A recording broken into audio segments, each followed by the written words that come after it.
파수꾼의 침묵은 죄악이다. 다시 한번, 파수꾼의 침묵은 죄악이다. 예, 파수꾼의 침묵은 죄악이다라는 제목으로 오늘 에스겔서 본문의 말씀 중심으로 주님의 은혜 나누기 원합니다. 여러분, 담배 값을 보면 담배 피지 않는 분도 아시죠? 담배 값에 흡연에 관한 경고의 문구와 어떤 그림들, 어떤 거는 끔찍한 그림들 거기에 있는 거 아시죠?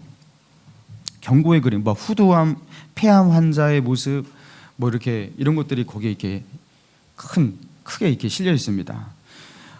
담배가 가져오는 각양 끔찍한 결과를 이렇게 그림으로 문구로 싣고 있는데요. 자, 이게 법적으로 담배 값의 이 지면의 몇 % 이상을 이것으로 채워야 한다는 그 법규가 있습니다. 그래서 그렇게 할 수 없이 넣어야 되는 거예요. 자, 그런데 우리는 생각하죠. 야, 아무리 그렇게 해도 필 사람은 핀다고. 그렇죠? 그렇잖아요. 그거 보고서도 필 사람은 계속 피잖아요. 자, 그런데 한국건강증진개발원에서 보고서에 따르면 해외의 조사 대상국 18국가에서 흡연율과 담배값의 경고 그림을 도입한 전과 도입한 후 나라의 흡연율이 조사했어요. 어떤 변화가 있는지.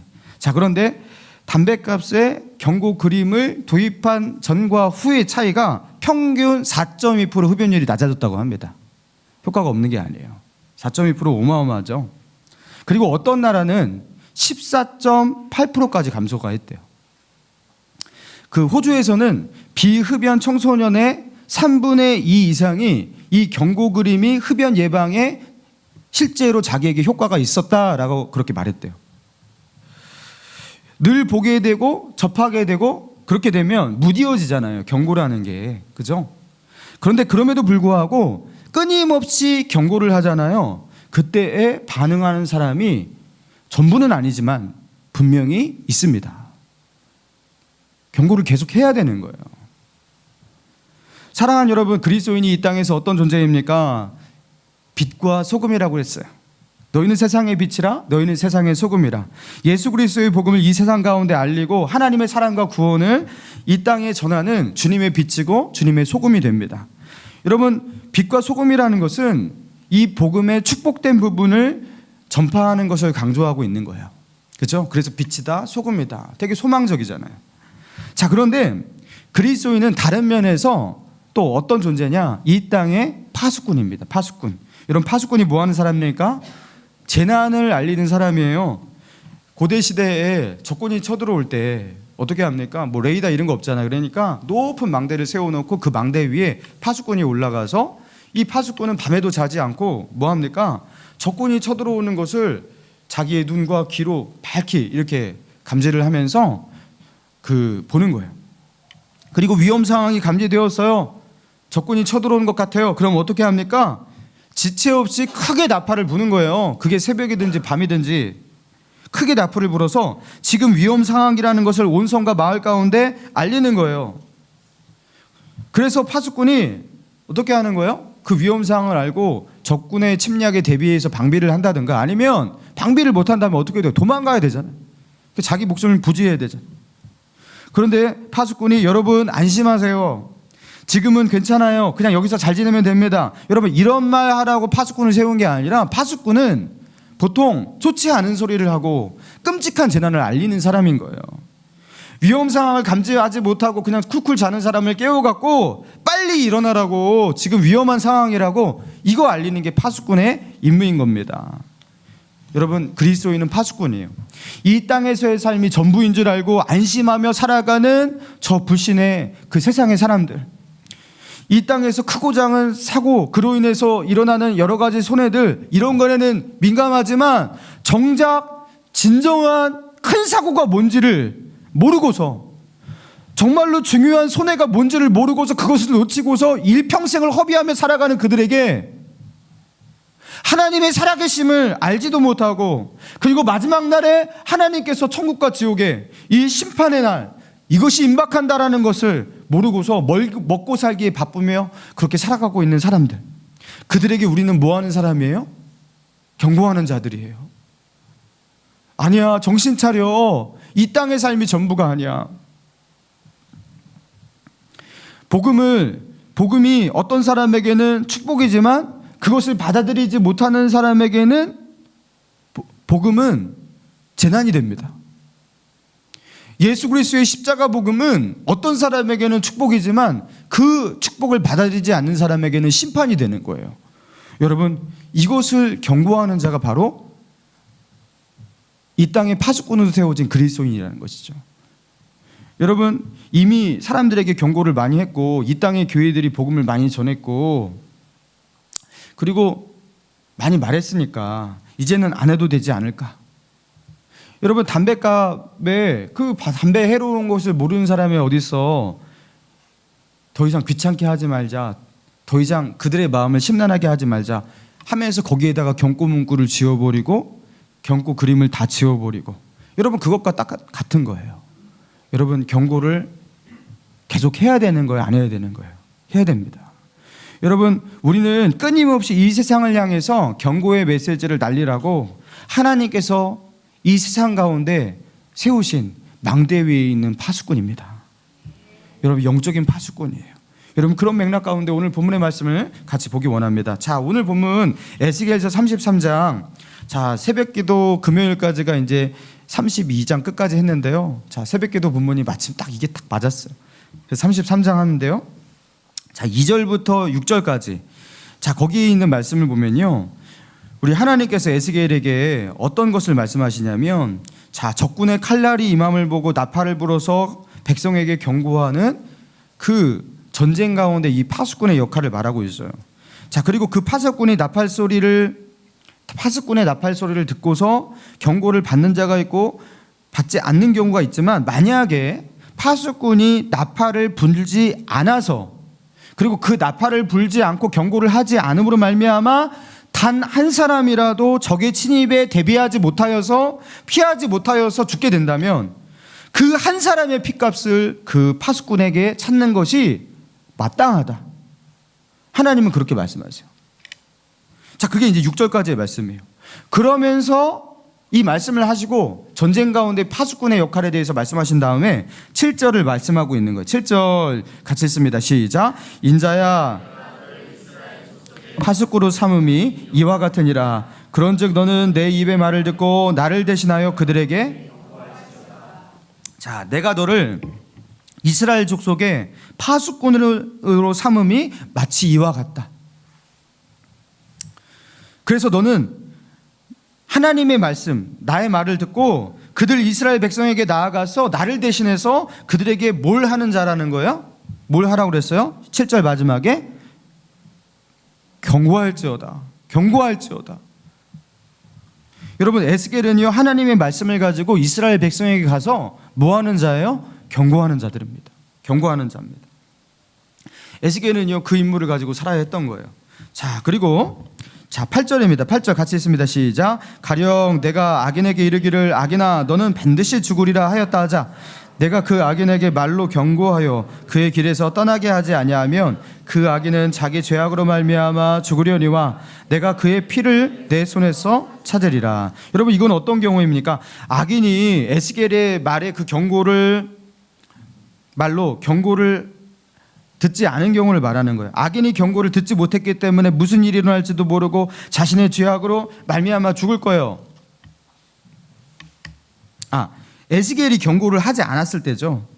에스겔이 경고를 해야 되는데 경고를 하지 않아서 한 사람이 죽었어요. 그 악인이 자기 죄 가운데 죽었어요. 그럼 그 피값은 누구에게 찾는다고요? 내가 그의 피를 내 손에서 찾으리라. 에스겔 너의 손에서 찾을 것이다. 이렇게 말씀하고 있는 거예요.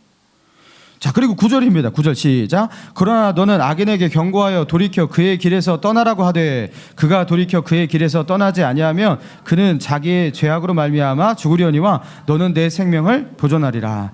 자, 악인에게 경고를 했어요. 그러나 그의 길에서 떠나라고 경고를 했는데 당사자가 그 경고를 듣고서도 무시를 했어요. 듣지를 않았어요. 그리고 그 무시한 대가로 그는 죽겠지만 그 피해에 대해서, 그 죽음의 피해에 대해서 에스겔은 책임이 있다 없다? 없다. 없다는 거예요. 왜냐하면 에스겔은 분명히 경고를 했기 때문에. 자, 그러니까 하나님이 이 에스겔에게 요구하고 있는 것이 무엇입니까? 사람들이 너의 경고를, 너가 전하는 말을, 그 하나님의 진리를 들을 수도 있고 듣지 않을 수도 있다라는 거예요. 에스겔의 경고에 주의해서 받는 사람이 있고 그 경고를 무시하는 사람도 있다라는 거예요. 그러나 듣는 사람들의 그 반응과 상관없이 에스겔에겐 어떤 의무가 있다? 파수꾼으로서 나팔을 불어야 될 그 책임이 있다.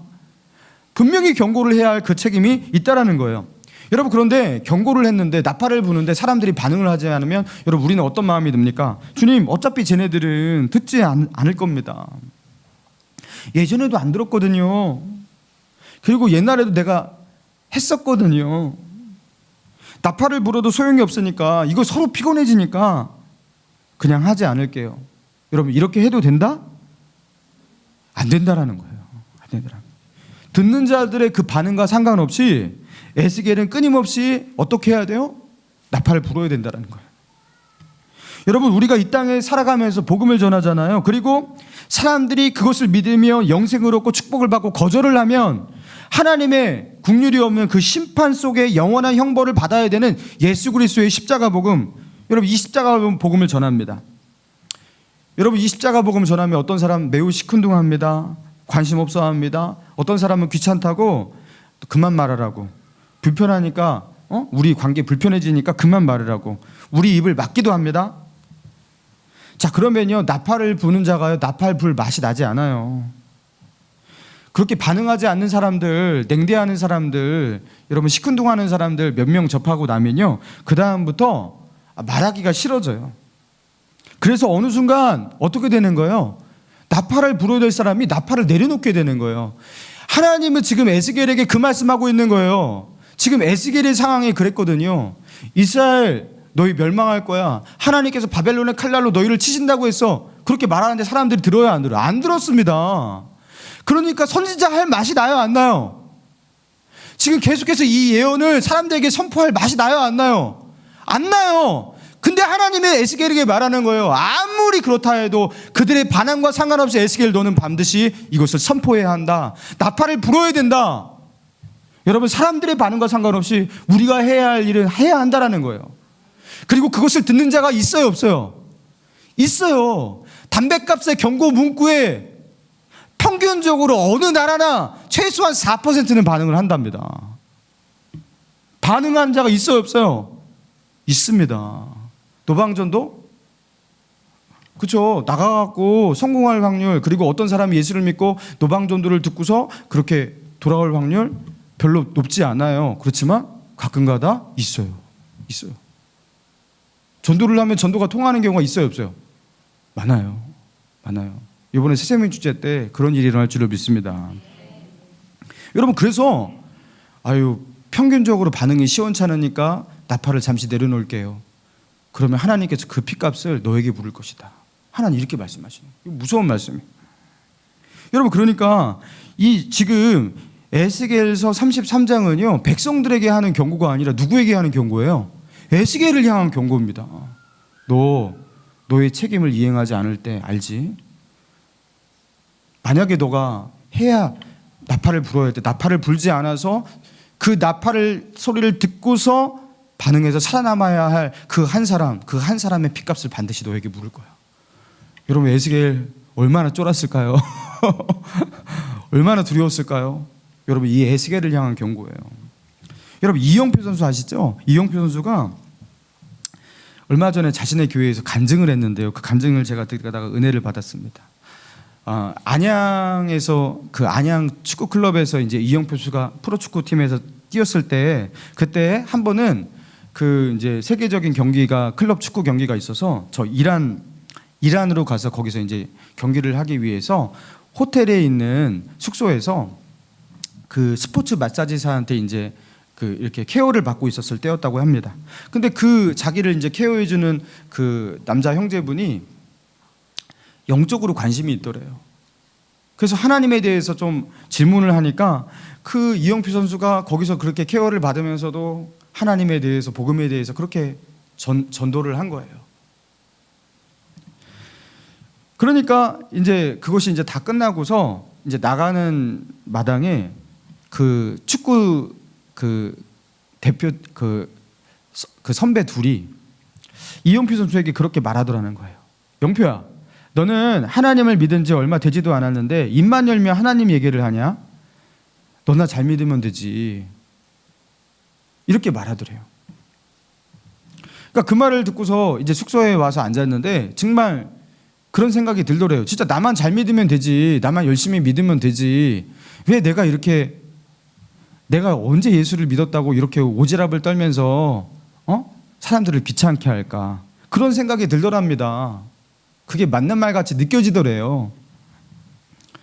그러면서 이제 마음이 침울해졌는데 당시에 이제 숙소로 돌아와서 이제 책이 한 권 있었는데 그게 어떤 한 집사님이 이용표 선수에게 이제 선물했던 책이 신앙서적이었는데 그 책을 이제 안 읽고서 계속 놔뒀던 책이었는데 그날 그 책을 폈는데요. 그냥 정 가운데를 이게 그냥 폈대요. 무심하게 그냥 정 가운데를 딱 폈대요. 그런데 하얀 백지에 가운데 한 문장이 딱 있더래요. 예, 한 문장이. 여러분 신경 쓰지 마십시오. 하나님의 축복의 셈입니다. 저에게만 집중하셔야 돼요. 자, 근데 그 한 문장이 어떤 문장이었냐면 진리를 아는 자가 진리를 모르는 자 앞에서의 침묵은 죄악이다. 진리를 아는 자가 진리를 모르는 자 앞에서의 침묵은 죄악이다. 이 말이 있는 거예요. 이 한 문장이. 그리고 나서 이제 시간이 지났어요. 그때 그렇게 자기에게 그렇게 그 한 문장의 그 어귀가 어떤 맥락 가운데 나온 그 말씀인지 보기 위해서 다시 그 책을 들어가고 그 책을 처음부터 끝까지 다 읽었대요. 근데 어디에도 그 문장이 없대요. 책 어디에도. 그리고 게다가 하얀 백지에 가운데 한 문장만 있었거든요. 근데 그런 한 문장만 나온 그 책 장조차도 없었대요. 그러니까 자기는 그것을 어디서 봤는지 모르겠지만 그 한 문장이 있었대요. 그러면서 진리를 아는 자가 진리를 모르는 자 앞에서의 침묵은 죄악이다. 그게 하나님께서 자기에게 주시는 메시지로 받았다는 거예요. 침묵하지 말라는 것이죠. 제가 이용표 선수의 이 간증을 제가 듣고서 너무 은혜를 받았어요. 그래서 용기를 냈어요. 제가 그래서 이제 그동안 기도하고 준비했던 그 태신자에게 초청장을 날릴 때다. 그래서 결전의 날이다 하고서 제가 정말 두근거리는 마음으로 자, 그런데요 하면서 이제 보냈어요. 카톡으로 이렇게 보내고 초청장도 보냈습니다. 제가 그동안 나름대로 기도하면서 섬기고 사랑하면서 그렇게 작업을, 그죠? 나름대로 복음의 작업을 했던 그 지체인데 약속을 받아낼 시기가 온 거 아니겠습니까? 자, 새생명 축제 모바일 초청장을 제가 보냈어요. 여러분 다 받으셨죠? 예, 그거 보냈어요. 여러분 결과가 어떻게 되었을까요? 아직 제 마음이 준비되지 않았습니다. 고절이었어요. 와, 저는 진짜 올 줄 알았어요.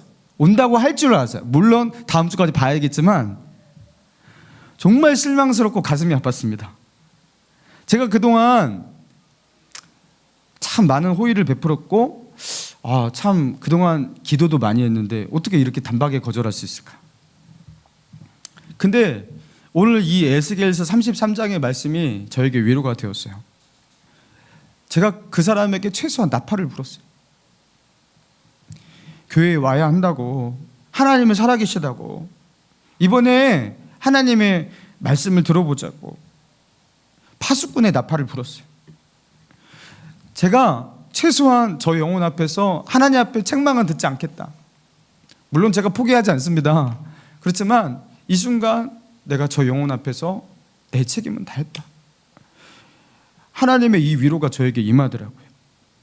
제가 막 거칠게 막 무조건 예수 믿어야 된다고 하면서 막 이렇게 막 이번에 나오라고 막 이렇게 한 게 아니에요. 오랫동안 작업했어요.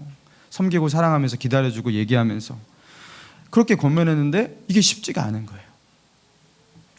여러분, 세상에 막전의 찐빵이라는 책이 있는데 이 책이 이만재 씨라고 광고 카피라이터인데 이분이요 한 50세 정도 다 되어서 처음으로 전도를 받아서 교회에 나오게 됩니다. 그리고 예수를 믿게 되는데 처음으로 나간 그 교회 예배당 속에서 지금껏 살아오면서 한 번도 느껴보지 못한 평화로움과 세상과 다른 이질적 차원 높은 어떤 평안을 느끼게 돼요. 그러면서 이분이 그 고요한 가운데 예수님을 영접하고 믿게 됩니다. 그러면서 이분이 교회에 처음 나온 그날부터 일기를 쓰기 시작해요. 일기를. 그러면서 첫째 날, 둘째 날 이렇게 하면서 일기를 쓰게 되는데 그 일기가 이제 출판이 되어서 나온 거예요. 자, 이분의 일기 가운데 그런 고백이 있어요. 이제 예수 믿은 지 몇 날 안 된 시간이었어요.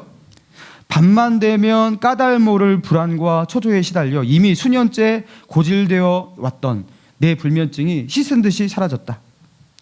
어느 날부터인지 갑자기 머릿속에 무언가 따사로운 열기의 에너지원이 새로 들어찬 느낌 속에 항상 마음이 평안하고 까닭 모를 즐거움이 새록새록 솟는 것이다.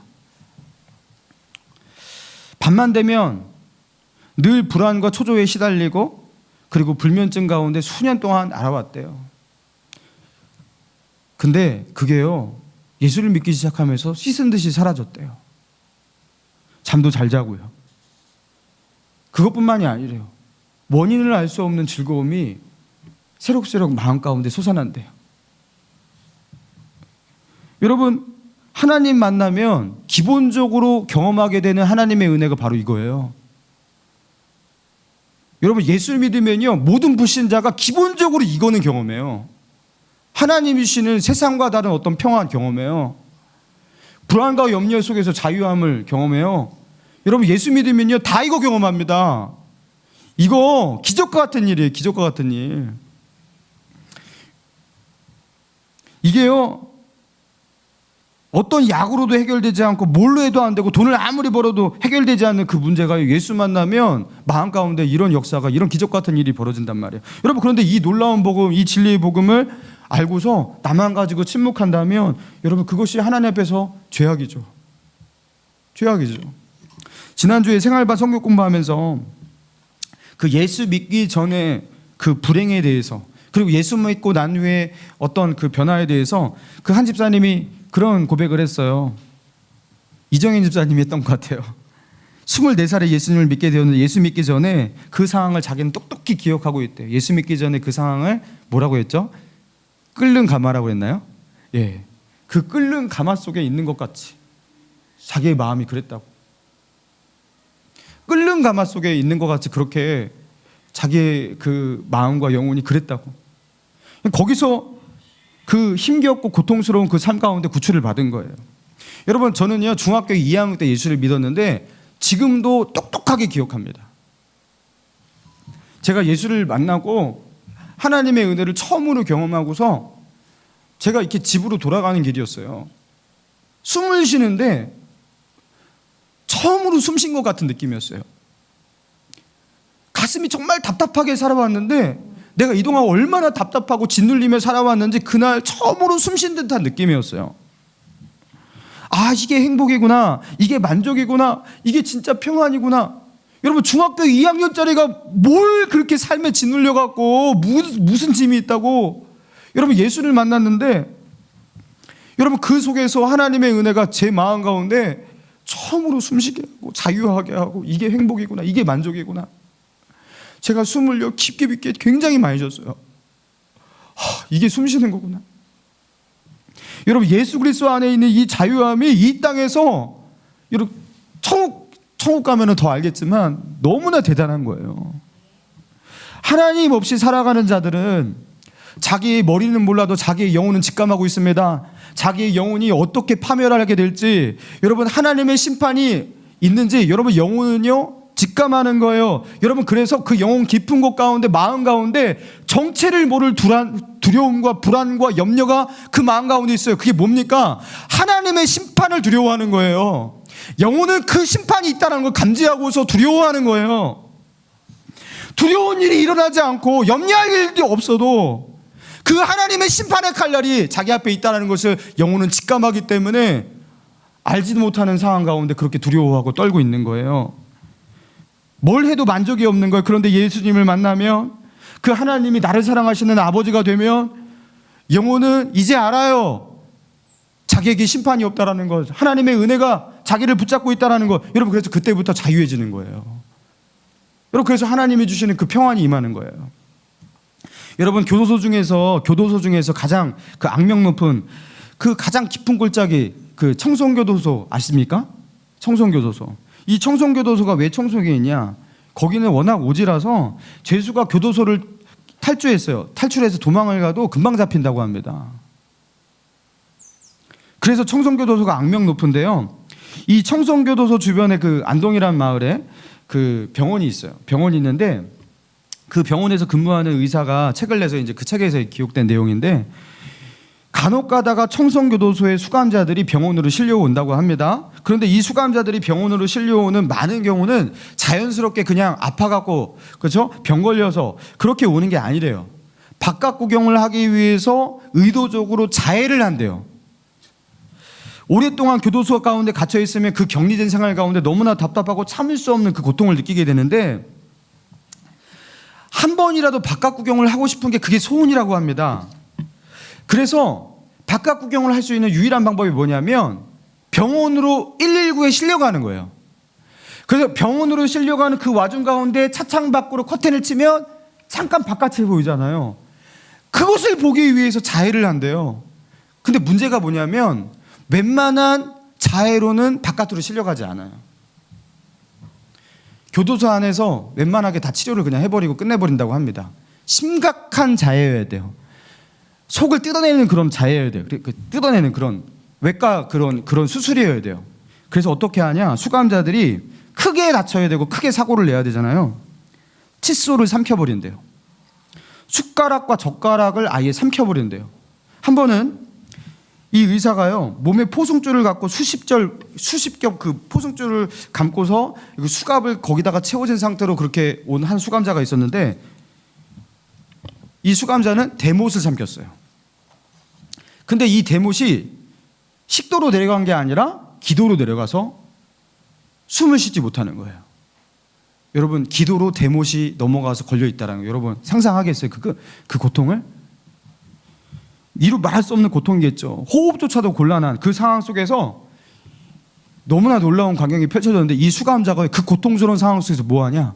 병원에서요, 눈을 뜨고 사방을 훑으면서 마치 세상을 자기 카메라로 이렇게 찍어대듯이 그걸 찍더래. 병원에 있는 세상 구경을 하는 거예요. 지금 자기는 숨도 못 쉬는 그 대못이 그 기도에 걸려갖고 그렇게 고통하고 있는데, 그런 고통스러운 상황에서도 보느라고 정신이 없더래. 보느라고. 여러분, 감옥에서 격리된 상태, 여러분 그게요 그렇게 무서운 거예요. 청송교도소에서 갇혀서 세상과 완전히 단절되어 있는 건, 여러분 대못을 삼켜서라도 나와보고 싶을 정도로, 한 번이라도 세상 구경하고 싶을 정도로, 여러분 그 정도로 그렇게 그 격리된 상태가 그렇게 고통스러운 거예요. 감옥에 갇히는 게. 여러분, 이 땅에서 예수 그리스도의 십자가 복음을 믿지 않는 자는 감옥에 갇히는 게 아닙니다. 어떻게 됩니까? 하나님이 저 지옥의 심판 가운데, 그 영원한 멸망 가운데, 그 지옥의 심판 가운데 두신다고 했는데요, 그 지옥은 어떤 곳이에요? 하나님의 어떠한 긍휼도 어떠한 자비도 없는 지옥인데, 불과 유황으로 타는 못이라고 했어요. 그럼 너무 고통스러우니까 죽고 싶잖아요. 근데 주님이 이렇게 말씀하셨어요. 그 지옥에 대해서. 마가복음 9장 48절. 거기에는 구더기도 죽지 않고 불도 꺼지지 아니하느니라. 너만 안 죽는 게 아니라 구더기조차도 안 죽어.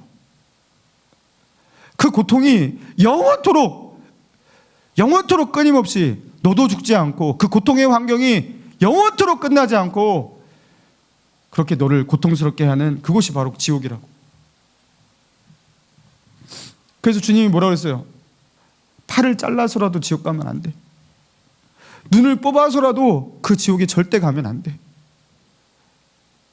눈을 잃고 팔을 잘라서 불구자가 되더라도 그 지옥은 절대로 가면 안 되는 곳이라고 예수님이 말씀하셨잖아요. 성송교도소 비교도 되지 않습니다. 여러분, 이게 지옥입니다. 예수님의 십자가 복음이 없으면 저들은 그곳에 가요. 여러분, 그것을 알면서도 침묵한다면, 가만히 있다면, 여러분 그게 되겠습니까? 그 사람이 그거 귀찮아한다고 침묵해버려요. 여러분 그게 말이 되냐는 거예요. 그래서 진짜 예수 그리스도를 믿는 사람은, 천국과 지옥을 믿는 사람은 때를 얻든지 못 얻든지, 때로는 상대가 부담스러워도 복음을 전하는 거예요. 너무 안타깝기 때문에. 여러분, 그래서 목감신일교회 새생명 축제를 하는데요. 사랑하는 여러분, 다음 주일이 이제 새생명 축제입니다. 전도를 하세요. 지금까지 안 하신 분 회개하시고 이번 주라도 전도하세요. 이번 주에 못 오면 다음 주라도 데려오세요. 그리고 전도하다가 상대가 응하지 않잖아요. 여러분, 하나님이 위로하십니다. 하나님이 내 중심을 아시잖아요. 전도를 아예 하지 않고 시도조차 하지 않고 가만히 있는다면 여러분, 그 사람이 정말로 천국과 지옥을 믿고 있는 사람인지, 주님께서 우리에게 계시하신 그 끔찍한 지옥이 뭔지, 그 예수 그리스도의 십자가가 우리에게 어떠한 의미인지 여러분, 그것을 믿고 있는 사람인지 자신에게 물어봐야 합니다. 사랑하는 여러분, 우리는 에스겔 선지자와 똑같은 임무를 가진 자입니다. 이 땅에서의 삶이 전부라고 그렇게 여기며 살아가는 저들에게 경고하는 자들이에요. 예수 그리스도만이 길이요 진리요 생명이라고, 저 지옥의 심판의 그 멸망만큼은 너가 피해야 한다고 나팔을 부는 나팔수입니다. 이번 새생명 축제를 이벤트로 끝내지 않았으면 좋겠습니다. 이번 새생명 축제를 계기로 평생을 복음 전도자로 그렇게 살아가기로 결단할 수 있는 저와 여러분 되기를 주님의 이름으로 축원합니다.